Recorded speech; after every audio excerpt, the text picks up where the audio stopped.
বর্তমানে এই পতিতালয়ের থেকেও মারাত্মক পতিতালয় হচ্ছে পার্কগুলো।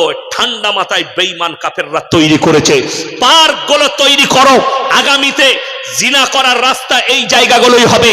গাছতলায় নারী পুরুষ কলেজ ইউনিভার্সিটির ছাত্ররা জিনা করছে। প্রমাণ দেবো, বহরমপুরে সারগাছিতে পার্ক আছে। একবার আমার মাথা ধরেছে দুপুর বেলায়, আমি মালদা থেকে ফিরছি, জলসা করব নদিয়ায়। তো আমি ড্রাইভারকে বললাম একবার ঢুকরে একটু কফি খাই। ওখানে একটা কফির ক্যাপ আছে, ঢুকলাম।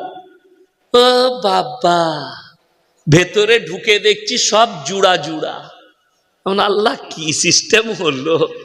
আর কফি খাবি বলবি? আমি বললাম ভাই কফি দাও। আমি বললাম সবই তো জোড়া জোড়া গো, আমরা একা। তখন মেয়ে সব মুখ ঢাকা দিয়েছে, হুজুর। কি বুঝলেন? হুজুর চিনতে পেরেছে, মালটা বলবে তো জলসায়। কি বুঝলেন? বড় কষ্টের বিষয়। সব যুবতী বিটি ছেলের যুবক তারা লিপ্ত হয়ে আছে জিনায়। ঠান্ডা মাথায় বেঈমান কাফেররা আপনার আমার সন্তানকে জিনা করাচ্ছে।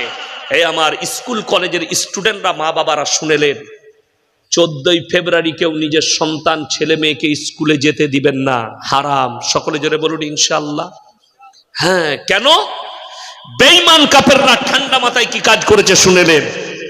তারা নাম রেখেছে ভ্যালেন্টাইন ডে 14ই ফেব্রুয়ারি, কাজ হচ্ছে জিনা করা। তারা নাম রেখেছে রোজ ডে, কাজ হচ্ছে জিনা করা। তারা নাম রেখেছে চকলেট ডে, কাজ হচ্ছে জিনা করা।